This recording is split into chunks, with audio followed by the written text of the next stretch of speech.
This meeting is being recorded. All right, whenever you're ready, Coach. How you guys doing? Good. How are you? How are you doing? We're good, Coach. Thanks. I'm doing good, man. It's funny. I am drinking out of a fire hose right now because of everything between, getting settled here and then trying to figure out where I'm going to live with my family and stuff. I left here. I had no kids. I had been married for about 6 months, and now I'm almost married 9 years, 4 kids. So I got a lot of stuff going on, and then, just excited to be back in Boise for sure. I think, just getting an opportunity to, talk with Andy, of course, during his progression as becoming a head coach and, through this season. And then obviously with the opportunity to come back to Boise and be a part of this staff is, just really exciting. And I think the cool part is, I see, Bob Beeler on here, Jay on here, and then, Max Corbett comes by to say what's up, and Dale Hostey's still here. And just, getting a chance to see some of the guys that, some of the people, who see me when I, originally got here in, 2006, and as a director of football operations, and didn't know much at all. And then obviously now coming back, and I still don't know how much more I know, but at the same time, just happy to be back in Boise and getting started, and, just getting this, being a part of a program that has been so special to me over my course of, that started my coaching career, and now have an opportunity to hopefully be just as influential as I was in the past, and, continue to build on a tradition that's really special to me. Well, first off, welcome back. Less traffic here, obviously, still maybe a little bit more than the last time you lived here, but nothing like Seattle. So you get a little bit of life back in Boise. But Keith, when it comes to your relationship with Andy Avalos, how did the last couple of weeks materialize, and how eager were you to get back to Boise? I mean, was there anything else you were considering, or was this the place for you? It's always interesting. I think so. First of all, how the last couple of weeks materialized. Well, my last couple of weeks at the University of Washington were not, ideal, for what I'm used to. But that's, college football, and it kind of is what it is. But I actually was, I laughed because I was sitting in the special teams room over at the University of Washington, and I'm updating my resume, something that I hadn't had to do for a long time. And I actually had called Andy, and I'm like, Andy, just to give you a heads up, I'm putting your name on my resume as a reference.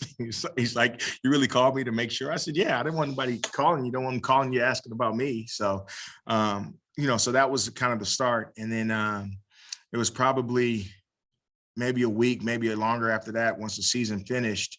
Actually, it was probably about, a week after that, he gave me a call. It was, 9:00 at night, 8:39, so it was late, and obviously Boise. And, I'm sitting there hanging out, and he's like, oh, I want to talk to you about something. And I'm like, okay, what's up? So we're talking.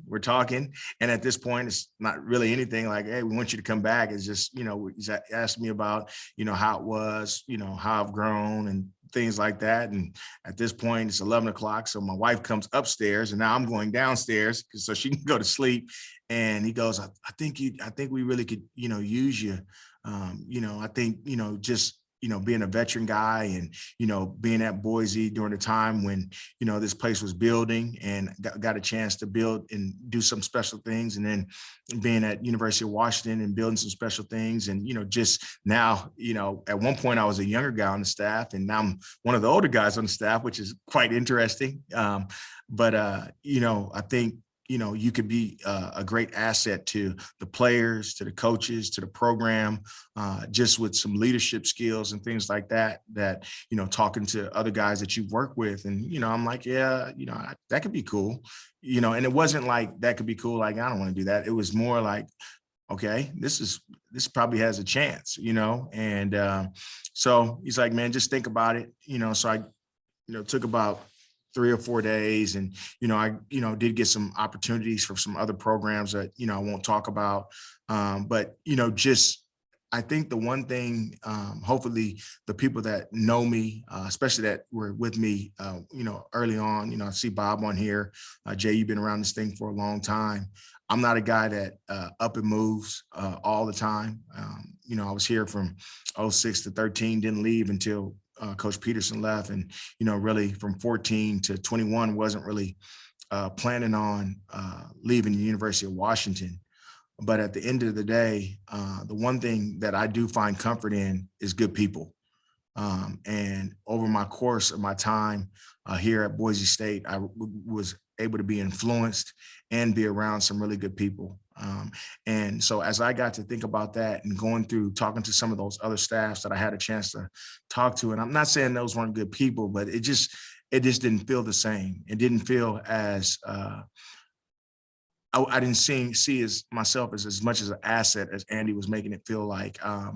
It didn't have as much of a heart tug to be able to come back to a place like this and be able to feel like you have an influence, feel like, what you did here in the past matter. You know what I mean? Matters. So, I thought about it, talked to my wife about it, and it was, a 3 or 4 day process. And I kind of went through, I think it was a weekend or whatever. And I called Andy on a Monday and I'm like, man, let's make this happen. Great decision. It's been one of the best decisions. I was kind of asking my wife, well, I hope everybody still is excited, is going to be excited that I'm coming back or even wants me back, because you just don't know, how things can play out. But the one cool thing, I will say, and, hopefully I get a chance to meet everybody in person, and not just on the Zoom thing. I'm tired of Zoom, just so we're on the same page. But, the one thing that, I do appreciate is, and, it's humbling within itself. You come back into a building and you come back, you go over to the my old football building that I know that is now Preco, whatever else they have over there. I remember my office used to be a bathroom, and now it's like, I don't know what it is now, but, just the handshakes and the hugs and, things like that is really humbling and a really special feel of, being able to come back to a place like this and realize how important you were while you were here, and just how important the people here were to me as far as my growth and development as a football coach, and not only as a football coach, but as a man as well.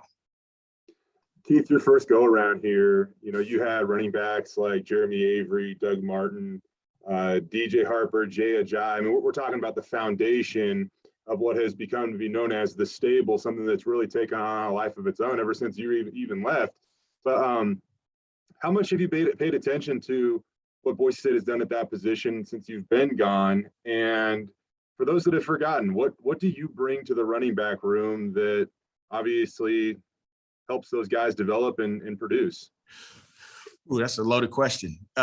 So long answer. So, Jeremy Nichols, Alexander Madison, some of the stuff that, George Helani has been able to do, even getting Cyrus over here from Oregon and watching some of the things how he was able to contribute. I forgot the kid that was actually like a 1-year transfer that came over from Stanford, and, just the tradition of what a Boise State running back is special. I think about when I first, took over, you're talking with Brock Forsey, and guys like that, the classics. And a guy that, I think about, you talk about, you just brought up Jeremy Avery and how special he was to this program, DJ Harper, Devin Demas. And the thing that I feel like I brought to the program was I was able to bring what Coach Peterson had taught us about that blue collar mentality, and be able to show these guys and show, Bronco Nation, this is what blue collar looks like in reality. So what does that mean? Okay. I try to do my best to emphasize fundamentals, emphasize, having that mindset that, regardless of who that other team is in front of us, okay, we're going to go out there and execute at a high level, alignment and assignment wise. And then during the course of that process, making sure that my group had fun. I think that's the one thing that, was always cool. You know, Doug would come out, we'd be cheering on Jeremy Avery. DJ Harper's in there, we're cheering on DJ Harper. And just that tradition of watching that with Alexander Madison, watching that with Jeremy Nichols, and just watching that unselfish, okay, the stable is a group, it's a camaraderie. It's not, Doug Martin's not the stable, Jay Ajayi is not the stable, you know. The stable is everybody in this room, you know, all the way down to Drew Wright. You know, I think about, you know, guys like that, you know. I want to call him the Panther. I can't even think of the running back's name right now. Was from Napa. Gosh, can't think of his name. Gosh. Oh, I'm blanking on it too. I think you're talking about Kelsey Young earlier too, by the way. Yeah, Kelsey Young. Yep. No, not Kelsey Young. Anyways, but long story short, yeah, what I'm getting at is it's a culture, right? It's a culture. The stable Boise State running backs is a culture, and that's the same culture I'm glad carried on. Once I was not here, I remember watching Jeremy Nichols, you know, moving from receiver going to running back. I remember watching, you know, Alexander Madison coming out, you know, he's getting banged up a little bit, and the next guy would come in and, you know, do the same thing. So that would, you know, be, you know, I feel my contribution to what the stable was all about. You know, it started with, you know, Coach Peterson giving the guy with no idea what he was doing a chance to coach running backs. Jeff Choate moving the linebackers. There was a lot of moving parts, and here we are in 2022. And I'm talking back again about, you know, just how special that legacy has been and how special this place has been for me. Well, Matt Kaiserman. I believe the one you're talking about, right? Matt Kaiserman? No, it wasn't Matt Kaiserman, but Matt Kaiserman, I forgot about Matt Kaiserman. Matt Kaiserman's from here. Yeah. Yeah, no worries. Charles Bertoli. Oh, Charles Bertoli. Okay. Yeah, oh, Charles Bertoli. Gotcha. There it goes. Okay. Yeah. Yeah, you look better in blue and orange. Thanks for your time, Keith. All right. Thanks, Jay. Hey, Keith, my name is Ron Kell. It's nice to meet you. I write for the Idaho Statesman. Nice meeting you, Ryan. So obviously you're going to be working with a pretty talented running back here in George Halani. How familiar are you with him, and what stands out about him on the field? So I'll repeat the last part of the question. Sorry. What stands out about him on the field? Okay. Yeah. I'm really familiar with him, you know, obviously just doing the recruiting process. You know, St. John Bosco is one of those schools where, you know, if you don't stop through, you don't know what you're doing. But, you know, so getting the chance to watch him through the recruiting process, and obviously the cool thing about, you know, this recruiting process is you get a chance to meet these kids, even if you don't end up recruiting them or coaching them early on. But so that part of it, I know a lot about him personally. And I think the one thing that I will say when it comes to him, watching him as he's developed here at Boise State, is he's a special player. You know, Lee Marks did a heck of a job of getting him here to Boise State. You know, so shout out to Lee there. And then the next part of that is the thing about George, he can run you over. He's athletic out the backfield. He's great in transition is one thing that I'm always coaching in fundamentals when it comes to that make you miss ability, being able to run through tackles. He's able to stutter, stop guys. Now, the one thing I hope I can, you know, help continue to build on is, you know, keeping him healthy throughout the course of a full season, because I think that's important. But I think that's one of those things where you can kind of help develop him as a runner, and how he's taking care of himself in the off season between me and the strength coaches and the training staff, because he's a guy, you know, in the likes of, you know, Doug Martin and Jay Ajayi. If you keep him healthy, it can change the course of a season. Got games when he's not in, you notice when George Halani's not in the football game. And, you know, having a guy like that in the room, it feels like a gift. It's right after Christmas. So Christmas is coming early for 2022. So I don't have to come in and, you know, try to figure out, okay, who's going to be the guy here? But, you know, obviously I think the other part of that is, you know, thinking about this running back room. And I was just talking with some people today, you know, it's really important that if George Halani's Batman, we're able to develop a Robin. We have to develop a quality Robin. And what I mean by that, he is going to take his toll of hits and protection and running the ball and catching the ball out the backfield. So when he needs a breather, we need to have a guy that's set and ready to go. So when he comes off the field, we don't miss a beat. Obviously, him being the lead dog, it's important, but you want to make sure you can keep him healthy throughout the course of not only just the seasons, but through games as well. Keep him fresh through games. We keep him fresh, we're going to have a special room. And obviously, you've seen a lot of success in your career as a recruiter. I know every recruiter kind of has their own philosophy when it comes to finding guys. So what does a Keith Bhonapha guy look like? At running back or just in general? In general. Okay. I would say this. I think initially it's going to start off with a guy that's competitive. That's really important to me. A guy that has a drive, that he wants to be the best in whatever he's doing.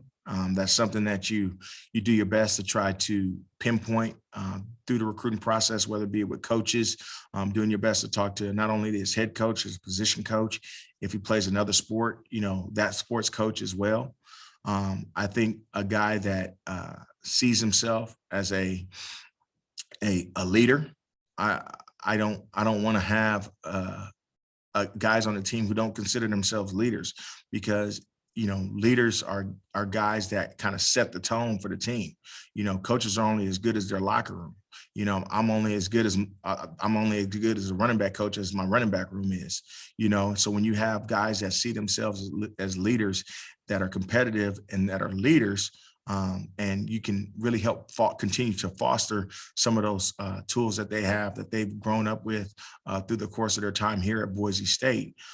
You're really working with something special.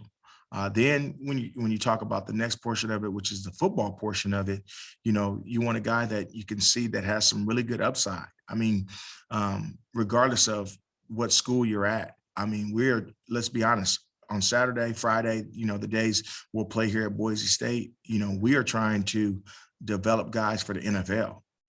We want to go out, recruit, and find guys that we feel that can play on Sundays. We're going out to find guys that we feel that can help us win on Fridays and Saturdays. So I want guys that athletically, physically, fit the mold of what we need in this program to make this program successful. And whether it's a running back that I'm looking for, a linebacker, O lineman, us as our coaching staff and our recruiting staff have to collaborate on guys. Can this guy help us not only take Boise State to the next level, but can he take himself to the next level? And those are the guys that we're recruiting. And I say this part last, and obviously it's not last, but we do want to have people that are good people that understand what it is to be blue collar, what it is for hard work, guys that understand what it's about to be accountable. You know what I mean? If you're supposed to be somewhere at 10 o'clock, or excuse me, let me just say in the morning, 7 o'clock in the morning, you're there at 6:55. Guys that understand what it means to treat people right. I think just all the stuff we have going on in this country and in this world, it goes down to respect and treating people the correct way, right? Having humility enough to say, I'm sorry, having the humility enough to say, I was wrong. You know what I mean? I think guys that can understand that and have, old school. I know Coach Peterson always used to talk about, they're just old school values that have been just repackaged. It's like, it's not really that hard. Please, thank you. I'm sorry. Excuse me. Like, really? That's something hard to do nowadays, because of, many different reasons, but I won't get on the soapbox about that. But those are the type of guys that I hope I can continue to help bring into this program, just like they have, one of the best recruiting classes in the Mountain West. And I think, talking to a couple of these kids, it sounds like, we can continue on that track, and I want to, and so I hope that answers your question. Definitely. Thanks, Coach. Welcome back to Boise. Thank you. Hey, Keith, BJ Rains with Bronco Nation News. I was here your very last year, was my first year, so crossed paths briefly, but welcome back. You mentioned looking for a Robin. I mean, do you feel like that Robin's on the roster right now? I mean, you lost, obviously, Cyrus, and you had another running back with eligibility. Andrew Van Buren decided to transfer. I mean, do you have to go out and find another running back to add to the roster immediately here? That's a good question. I think the one thing that I really have to do at this point is sit down and see who we have in the room. Obviously, we just talked about George Halani. I got a chance to talk to Taekwon when I first took over, and I know a little bit about him. Just I've recruited the Waco area, La Vega High School. I know exactly where he comes from. I know he's extremely talented, and just trying to get to build a relationship with him, build a relationship with George. Gotten a chance to talk with Ashton as well. Do I think there's a Robin on the roster? Yeah, I really do. And obviously, we're talking skill set and stuff like that you got to look further into as you kind of get a chance to work with these guys during this offseason program leading into spring ball. The one thing everybody knows at running back, there's always going to be depth issues because it's a long football season. These guys get banged around a lot. I remember, a while back, we were playing TCU at home. We thought we were okay. DJ got hurt. Doug got hurt. Next thing you know, we got Drew Wright in there in the fourth quarter in the 2-minute drill, and it's a fumble. And it's like, what just happened? It's football. You know what I mean? To answer your question, I do feel like we have that. Now, obviously, as we kind of move forward in this process, it's college football in 2022. If we feel like, there's a guy or need that we need to fill at the running back position, we will do that. But to answer your question right this second, at almost 12 o'clock in Boise, do we need a running back right this second? I don't know to answer your question, but we will have those answers soon. I don't know if you still have any Boise State gear in your closet, that you had kept from last time you were here, but how much easier is this if you were going to say Indiana or some random place you have no ties to come back to a place and, I know it's different, but it's still similar. And just the experience you have of the building and just the people, like you said, the Dale Holsteys of the world, how much easier has this made this for you to return? And how different is Boise State and maybe the program and just where they're at nationally and everything now from when you left? That's a really good question. Easier. I guess it's easier just for the fact, like you said, you have some familiarity with the place. I walked into this building where I'm at, and obviously I was here when it was being built, and I really only think I was in this building 3-4 months. I don't really remember having a meeting in the meeting room that's up here for the running backs or in the team. I don't remember that. So that part of it is, there's some adjustment there. I think it's so cool, for me, I just walking through and, there's newspaper clippings and, some of that stuff that is up. And I remember, some of the guys that are on the walls on there, like, guys that you don't even, you don't hear about as much. Mike Dominguez, I see it's a picture of Mike Dominguez down there and, different guys like that. I remember Corey Bell when he was a freshman, and, just some of those guys. And the one thing that I will say that is really humbling is you don't think about it at the time, but I remember how hard the work was, during those times of trying to get these guys prepared, to play and to go out and put the best kids and the best thing for this program out there on the football field. And then at the end of the day, just, not only how hard it was, but then just how cool it was, the camaraderie we had. So I think, as you say, is it an easy transition? I wouldn't necessarily say it was easy. I think it's first of all, a humbling thing, but then I think it's a very hard thing because the expectations that that this place holds, the expectations of what Bronco Nation and everybody that's watched Boise State deserves as we kind of move forward. Through the course of, my time not being here at Boise State, I think, it's been great. You see somebody, walking through an airport in, I'm in Lufkin, Texas. Somebody has a Boise State hat on. I'm like, oh, that's pretty cool. You know what I mean? And just different things like that where you watch this place grow. I remember when we had the old, it used to say Broncos across the bottom, the old logo. I remember we went to this circle logo that's behind me. I'm like, I don't even like that logo. But now that's the logo that you see, So, some of that stuff is really cool. And, you go into schools like, where are you guys from? Boise State. Okay. Yeah, that's cool. But now you walk in, oh, Boise State. I know exactly what you're talking about. So that part has been cool. Welcome back. We look forward to working with you. All right. Thanks. Bob, Will, and John Mallory. Keith, good to have you back. How you doing, Bob? I'm doing great. Want to ask you, what do you think makes a successful running backs coach, and why have you had success developing a lot of different people? Good running backs make a great running back coach. That I think that's the key. If you can get good running backs, you're gonna be a pretty good coach. I will say, I think the thing that makes a good running back is the evaluation process. I've always, in just recruiting in general, it was been based on relationships. And obviously, I think the more importantly, the relationship that you're able to build with the guys in your room, and the ability, the time that I've been able to establish great relationships with the players that I've coached has really helped those guys excel, regardless of, my time here at Boise State and even my time at the University of Washington. I think that part, in some ways, sometimes in coaching, is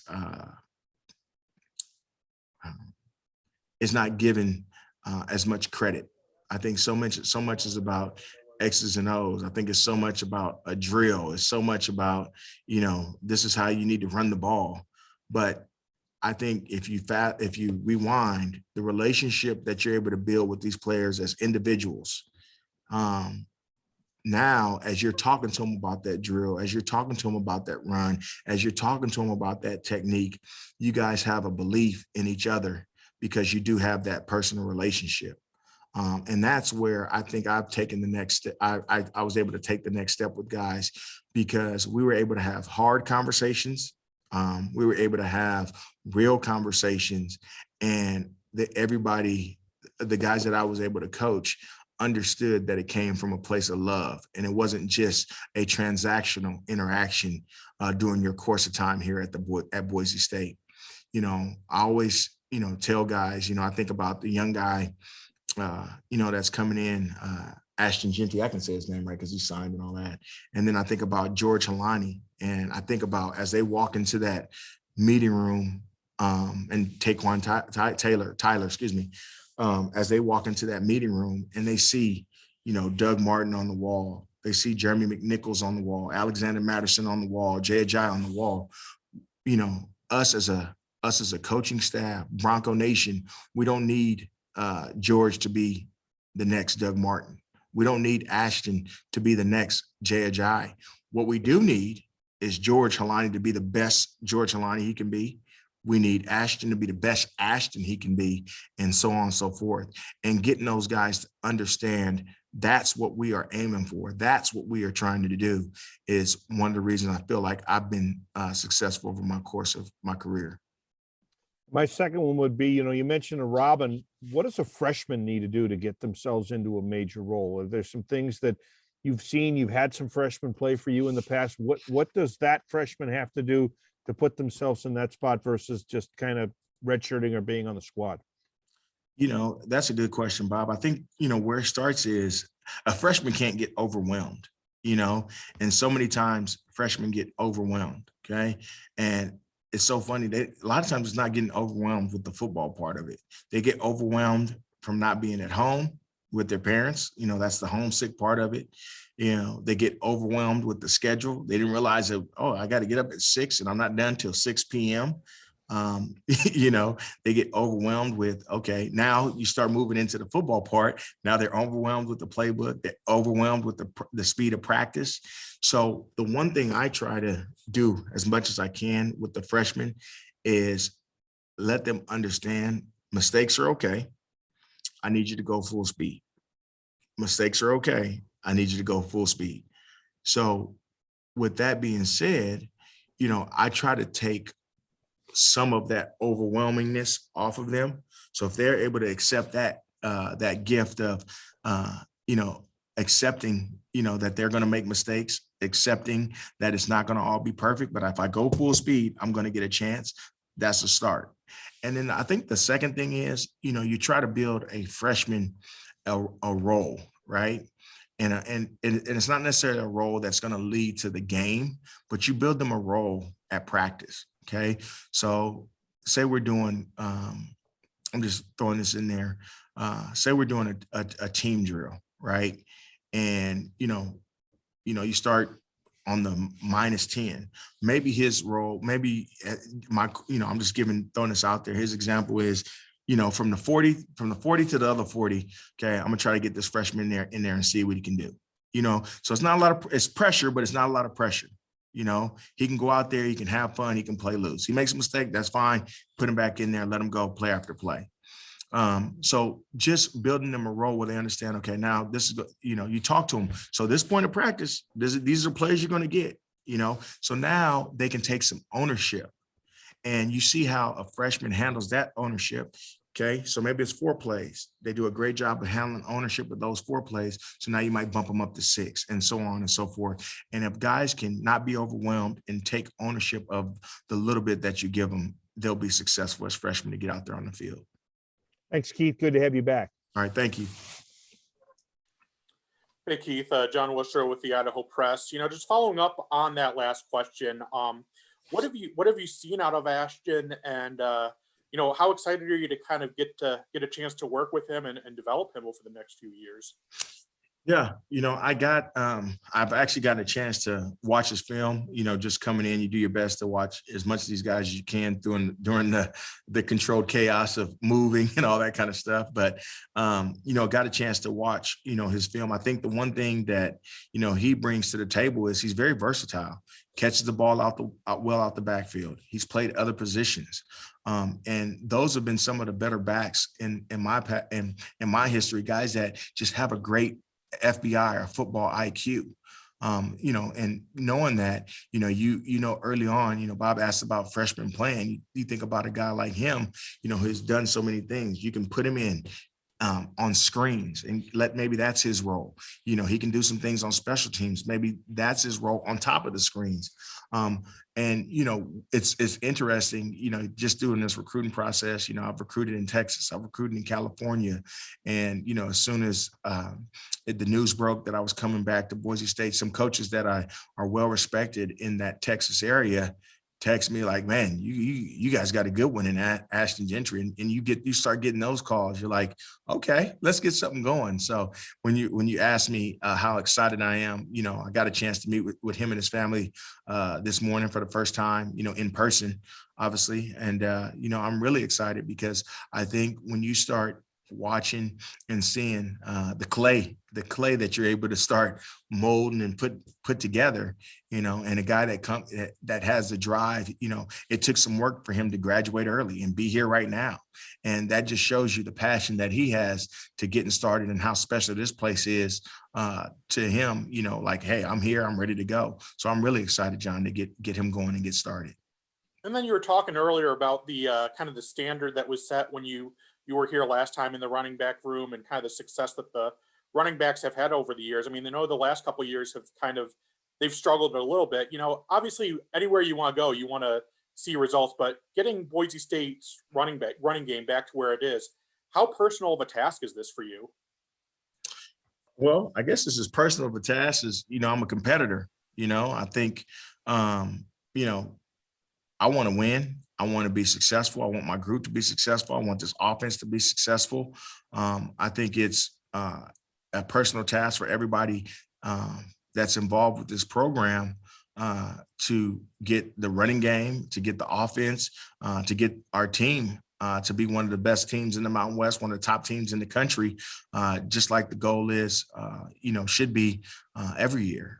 Now, when you talk about the run game in general, I take it very personally, the production of my backs, the production but the production starts with how we attack the offseason. Production starts with how we go through spring ball. And I think the part where I am truly invested, with the stable, with the running back room, is making sure I am putting together, meetings and film and drills to help express, to help get every ounce of talent out of our room where they can go out and play at a high level, at full speed, and give their all for the production, exactly with what you're talking about, John. I think so. When you ask me, okay, how personal a challenge it is, it's very personal because how those guys play is a direct reflection of my mentorship and my coaching. And I hope, and I shouldn't say I hope, I take that back. I'm a, put my work in to make sure that is shown come in the fall. But it is a collective effort, between all of us coaches and this whole program to make sure not only that our running game, but our team is operating at that same level to go out there and show production and what it means, what these results need to look like for Bronco Nation. All right, thanks a lot, Keith. Welcome back. Thank you. Hey, Keith, welcome back. Nice to meet you. I work with Jay over at Channel 7. Okay. Was wondering, what's the most exciting aspect of being able to work with Andy Avalos? That's a good question. I think the most exciting aspect is, obviously, I will say this, Andy is a heck of a ball coach, a heck of a football coach. I think the thing that is really cool is somebody that you've gotten a chance to build a relationship with, over the course of, I've known Andy probably since 2004, 2005 or something like that, or 2005, 2006, something like that. But watching somebody, their maturation into becoming a head coach, and then watching, the passion, that he's played with, the passion that he's coached with. Now he's able to lead a program with that same, passion, that same drive, that same, hopefully you guys know this, but Andy is a grinder. He's a hard worker. And, just watching that kind of blue collar mentality kind of manifest itself throughout a program. So that's the part that's really exciting for me. And, I think the next part, from a personal standpoint, is to have somebody that you hold in such high regards, not only as a coach, but as a person. On the flip side of that, they hold you in such high regards as a coach and as a person. And, working on the aspect of, I think about back when, we were working with Coach Pete and, the staff that we were able to kind of put together in 2006, and over the course of time, it's kind of morphed and whatever it is now. But with that being said, being able to work with a guy that you don't work for, you got to prove this, you got to prove that, but you work because you don't want to let them down because you know how highly they think of you. So that's the part that's exciting for me, Will. That's a really good question. Thanks, Keith. Nice to meet you. Nice meeting you. Hey, Coach. John Mallory with KTIK Sports Radio, The Ticket. Welcome to Boise. Welcome back.